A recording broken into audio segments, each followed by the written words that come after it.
No camera. Hey everybody, I'm Luisa and I am so nervous. So, just be cool and bear with me, all right? So grace is accepted here. When I had my first conversation with the man who 1 year later would become my husband, it went a little something like this. Hey, what's up? My name's Luisa. Hey, my name's Luis. It's true. His name is Luis. So, where do you live? This is me. In a trailer with a truck. He's like, okay, that's pretty cool. Nice, all right. What do you do for a living? He asks. And I say, I'm unemployed. I don't do anything. I live in a trailer with a truck, and I travel around, and I don't have a job. In fact, I used to have a job. I used to be kind of a big deal. But I'm unemployed, and I live in a truck and a trailer. He's like, okay, cool. Do you want to go on a date? I'm like, wow, this guy is really accepting. Here I was thinking, this guy is totally not going to go for me, because who wants to date a woman with no job, who lives no place, who lives in a trailer behind a truck that tows it? And he's like, so, not to be rude, because he's super polite. He's like, not to be rude, so why do you live in a trailer and why don't you have a job? And I said, well, for the past couple of years, I've been intentionally trying to fail. And his answer was, cool.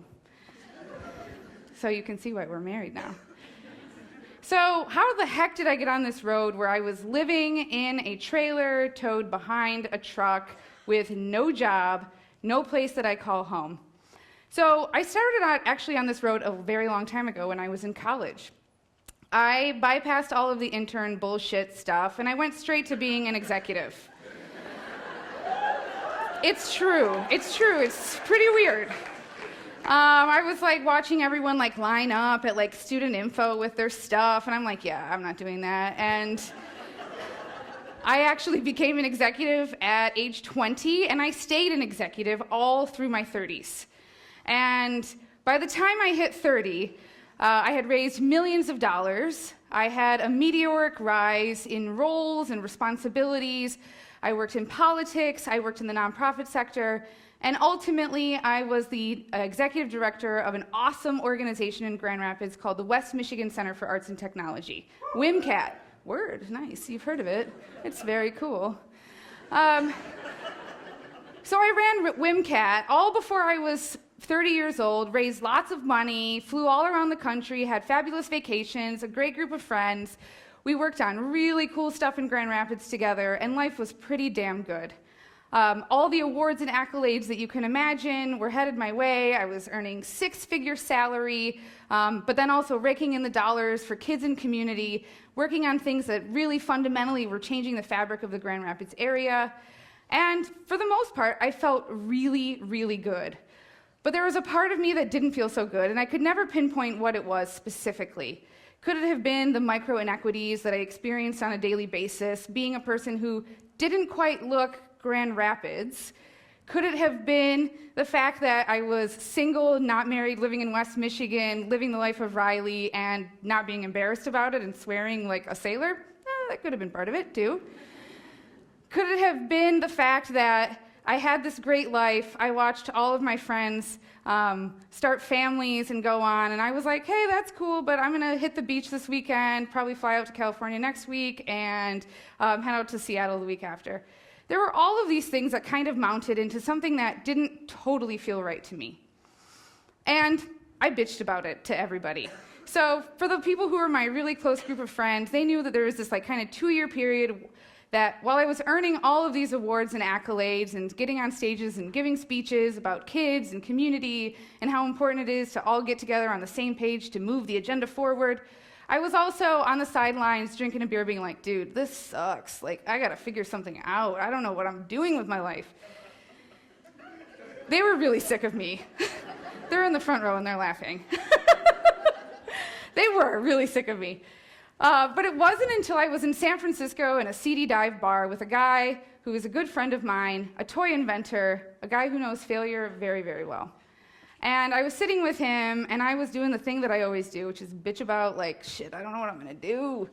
And he's like, you are, like, super successful. And I'm like, yeah, but I gotta get on a different road. I gotta get on a different road, and I don't know what that road is. And he's like, well, the only way to get on that road is to fail.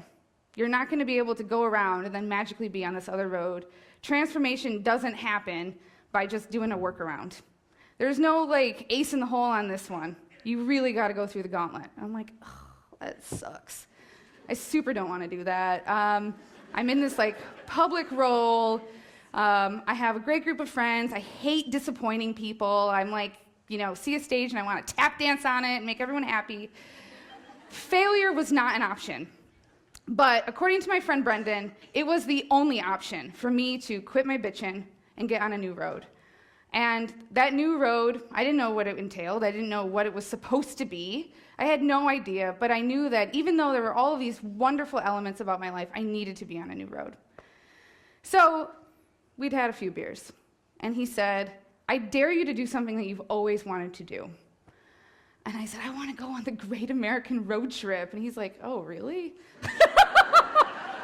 I think he thought I was going to be like, I'm going to start a startup, and I'm going to move to Palo Alto, and it's going to be amazing. It's going to be the new Legos for girls, and it's going to be called Goldie Blocks. And nope, I didn't come up with Goldie Blocks.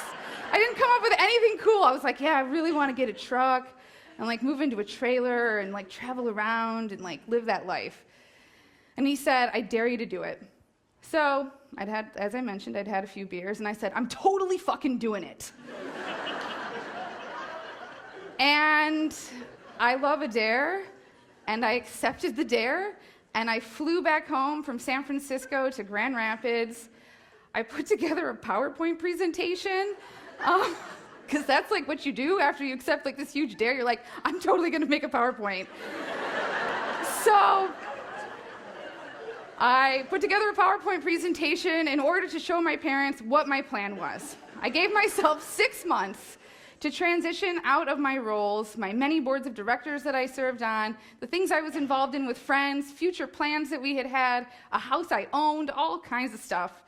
I put together a PowerPoint presentation on why I was doing this, where I was going, and that I wasn't crazy, and like, Mom and Dad, trust me, this is a good idea. So they were the first audience. I went through my PowerPoint presentation. My dad was like, how much is this gonna cost you? I was like, it's gonna cost me $60,000. And he's like, so, like, graduate school? And I was like, yeah, that's a good way to think about it. It's like me going to graduate school and putting that money towards living in a trailer with a truck and not doing anything for a while and not being employed. And I said, I have a plan. I'm gonna max out 6 credit cards. Yeah, good plan, right? Dave Ramsey loves that shit. So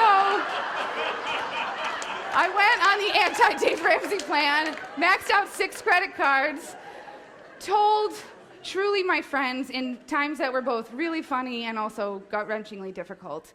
That was actually the hardest part. It was getting torn away from the people in the community that I loved so much. But it happened. Over the course of 6 months, I said goodbye to people. I helped identify the successor who would run WMCAT in Grand Rapids. And I didn't pay very much attention to what it would take to actually live in a trailer. I was like, yeah, I'll just work those details out when this is all over. I'm like too busy saying goodbye to everyone. But I did trade in my car to get a truck. I did rent out my house. I sold all of my possessions in a garage sale for super cheap. So for the people who were lucky enough to know about that garage sale on that Saturday, they got really great stuff for like $50, 50 cents, whatever. I got rid of all of my stuff, and what remained of my possessions, I moved into this 26-foot-long travel trailer. And on a really beautiful sunny day in July in Grand Rapids, I said goodbye. I cranked down all the windows, I put some Bruce Springsteen on, like Born to Run. And I did like the 2-bird salute to Grand Rapids. I was like, I'm out of here, fuckers. And it was about 60 miles outside of town that I started bawling my eyes out, like, I'm making the hugest mistake of my life. And then a few times where I was really, really overcome with the gravity of the decision that I had made.